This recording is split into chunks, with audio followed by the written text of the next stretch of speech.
Welcome back to the Reading and Writing Podcast. I'm joined on the podcast today by Rachel Cochran, author of the debut novel, The Gulf. Author Alana Masad wrote about the novel. Exquisite and gripping, The Gulf is a page-turner to be savored. Cochran is a master of both prose and plot. Rachel, welcome to the podcast. Thank you so much for having me. Absolutely. Well, if someone hasn't yet heard about your debut novel, The Gulf, how would you describe the novel? Oh, of course. The Gulf is a queer literary thriller set in the 1970s on the Gulf Coast of Texas. It's set in the town of Parson, which has been hit by a major hurricane. And there's a question of whether the town is going to survive. Is there enough there worth saving and rebuilding? Or is it better to leave and start fresh someplace else? So this question in the book is brought to life by Lou, who's the protagonist. She's a woman who's lived in Parson since she was abandoned there by her mother when she was a very young girl. She feels strangely drawn and connected to Parson, and she's resentful of those who are ready to give it up as a lost cause after the storm.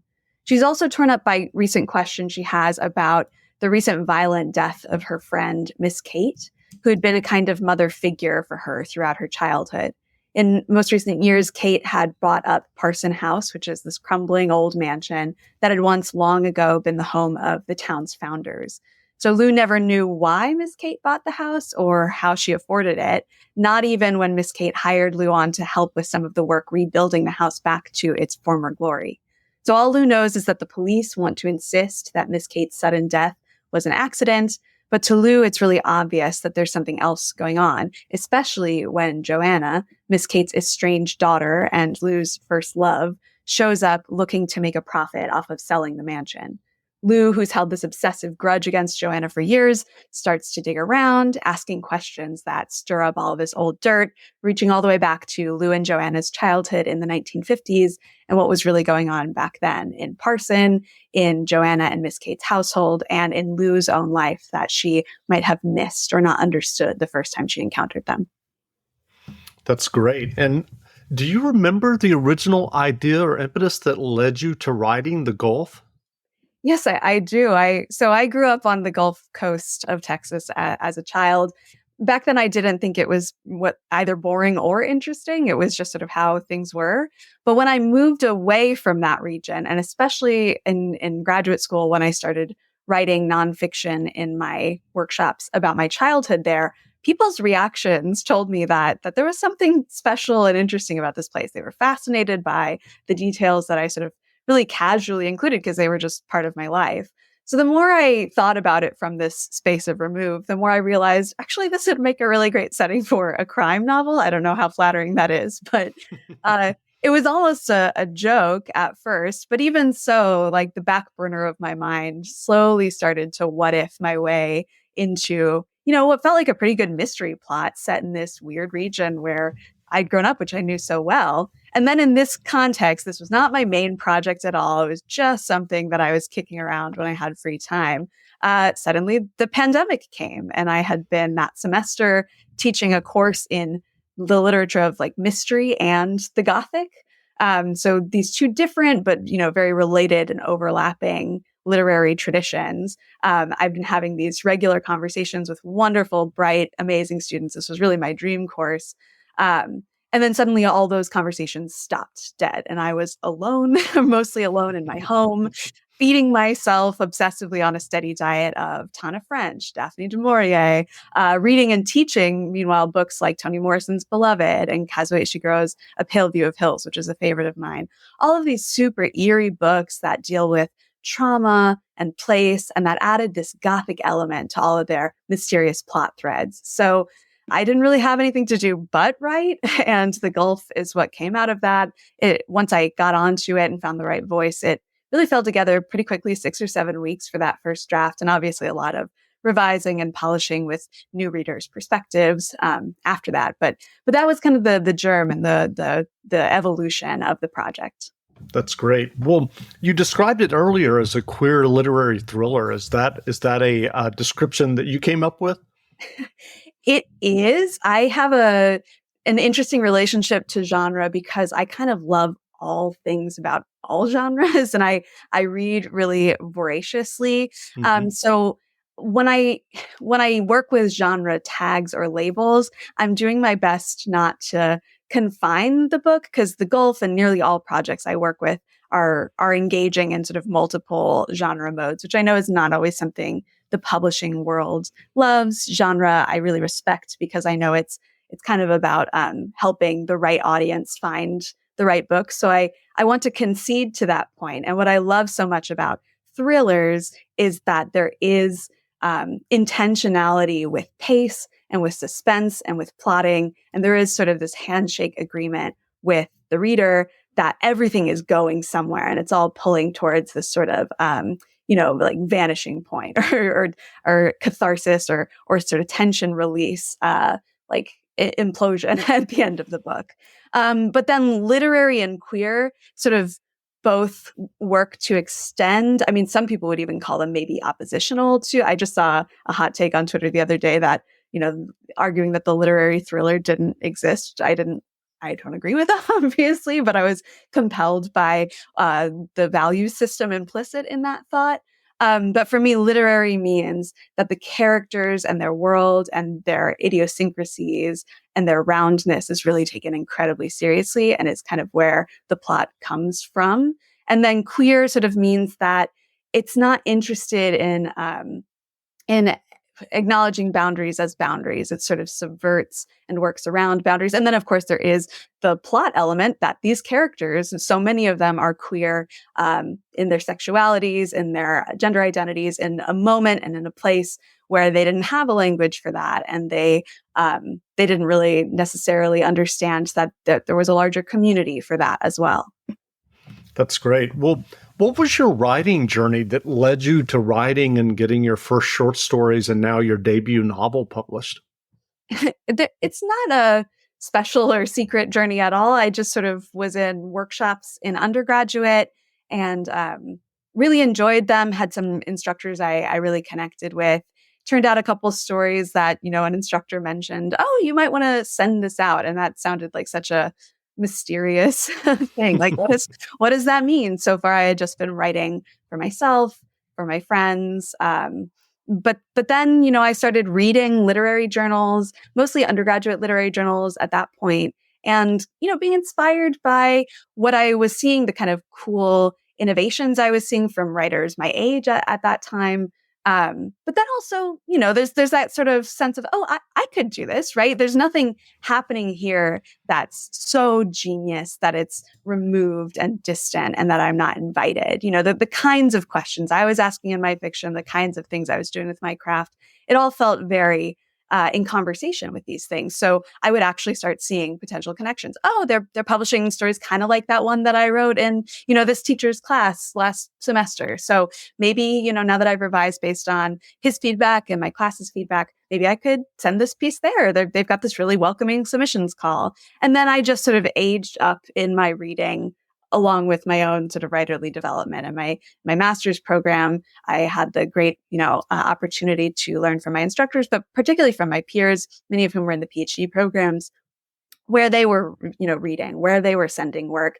And I really, I admired the writing they were bringing into workshop. I learned a lot about craft from it. And I kind of followed their footsteps of publication. I sent work to the same kinds of journals where they were sending work. And then the novel question is a totally different process and a totally different idea. As you well know, that involves getting an agent, which is this completely different milieu that you have to study and learn about and really respect and really think hard about before you enter into it. So, once I had a really finished, really polished book project on my hands and I felt really passionate about it, and I could see the same kinds of connections as I used to see between my short stories and their publication world. I could see those between the novel I had just written and all of these novels within and around these genres that I was reading at the time and teaching in my classes. Once that synapse between what I'd produced and what I was reading felt very, very close, I, studied and looked into agents who represented this kind of stuff. I read their projects. I took it as seriously as I ever took any of my, graduate work in college. And I learned the form of a query letter, and the rest is not history really, but that was important step one and step two and three and four and five maybe. Well, you talked earlier about this initial draft of The Gulf that you wrote during the pandemic. What was your writing process during that? When you were thinking about the novel and you said you kind of landed on the voice, did you do a lot of pre-planning or outlining, or did you just kind of dive into the narrative? How did that work for you? This is a really great question. I certainly love to know where I'm going, and I think it has something to do with my respect for and enthusiasm for thrillers and mysteries. Um, the mystery is all about that tension of knowledge and non-knowledge, right? Between the writer who has knows the answers to the questions that are posed in the beginning of the novel, the questions that start up this engine that drives the entire impetus of the novel's plot. But the characters, by definition, kind of can't and don't know that, and they see little sort of like glimmers. So that's difficult to achieve, and I know some people actually just pants it and write into the dark and figure it out as they go along. But I'm much more puppet mastery about it. And I really like to know all of the answers, to have everything kind of carefully plotted out where and how certain reveals are going to happen. And in fact, just before I wrote The Gulf, I did a little ghostwriting stint. I was about to graduate with my PhD, and I didn't know how or whether I would be able to get a teaching job after that in the pandemic, when everything was so up in the air. So I took on a little ghostwriting gig. And I'm not allowed to, I've signed an NDA, so I'm not allowed to give too many specifics. But Sure. one thing that we ended up doing was we wrote a lot of like mystery books, like cozy mystery books together. And I sort of took almost like an X-ray skeleton of like many, many, many different cozy mysteries that I was reading and that we were putting together. And I figured out their structural beats. And it's really interesting because there's very little cozy about the Gulf, Right. but just being able to see like where are the joints, where do things sort of move and pivot? Because a good thriller is kind of all about like the buildup of tension and then the redirection, as a new twist or a new major question comes swooping in. So I had all these almost like formulae for a very, very formulaic genre. And that weirdly empowered me to plan what turned into a much like weirder, more amorphous novel. I know you can't reveal much because you said there's an NDA, but were those books published? Hmm. Okay, great. What writing advice would you offer for those who are working on their own stories or novels? I don't have anything new to say, but I really want to underscore all of the voices that have told writers who are really working on their craft. You have to read and you have to love reading. And I think the one thing I will add to this is, some wisdom that I see around the internet, and I respect it. I think it's interesting. Um, are these voices that say life's too short? If you're not enjoying a book, put it down. I think that that's really well and good for people who read for fun, but for writers, you read to learn. So you learn as much, if not much more, from the books that don't speak directly to your soul, um, as from the books that deeply inspire you with their art or their craft or what have you. So I put down books sometimes if I find there's something sort of like propelling me away from them. But I've actually had really wonderful experiences just learning a lot and thinking a lot and sitting a lot with the answer to the question, what don't I like about this book? What isn't working for me in this book? And that gives me so much insight and so many tools that I can add to the way that I approach my own work. I tend to like everything I read just because I like reading. And that gives me a really strong sense of appreciation for when I love something. I'm almost like struck dumb by it. I almost can't answer the question, what do I love about it? Because the answer is so everything. Whereas when I'm simply stimulated by or interested by a book, I can have smarter sort of craft takeaways from that process. Well, have you started working on a new novel yet? I have, yes. I'm working on a sort of Sarah Watersy Victorian campus gothic. It's set in a finishing school in the late 19th century, and it sort of asks the question: what if the cult of domesticity were literally a cult? A Stepford Wives for the 19th century. Absolutely. Yes. I read the Stepford Wives for this. I've been reading every campus novel I can get my hands on. So that's been a very, very fun process. That sounds fun. Well, what novels have you read recently that you enjoyed?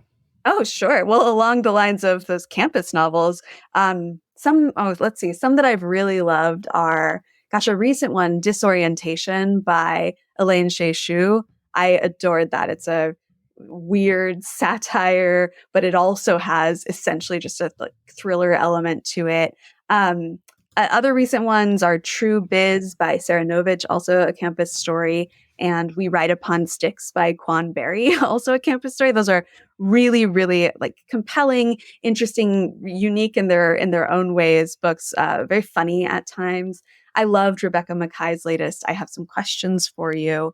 But outside of campus novels, some of my recent favorites include, I just finished reading Hurricane Season by Fernanda Melchor, which I adored. And then recent thrillers like More Than You'll Ever Know by Katie Gutierrez.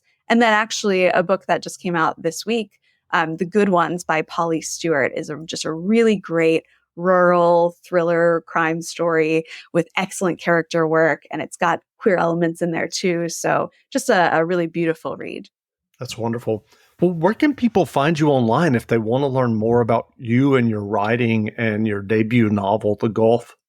Yes, absolutely. Well, you can find me at my website, which is rachelcochran.net. So my name.net. And then I'm also on Twitter, not very active, though I'm a very passionate retweeter, at _ Rachel Cochran. That's wonderful. Well, again, we've been speaking to Rachel Cochran, author of the debut novel, The Gulf. The novel is available now, so go buy a copy. And Rachel, thanks for doing this interview. Thank you so much, Jeff. I appreciate it. Absolutely.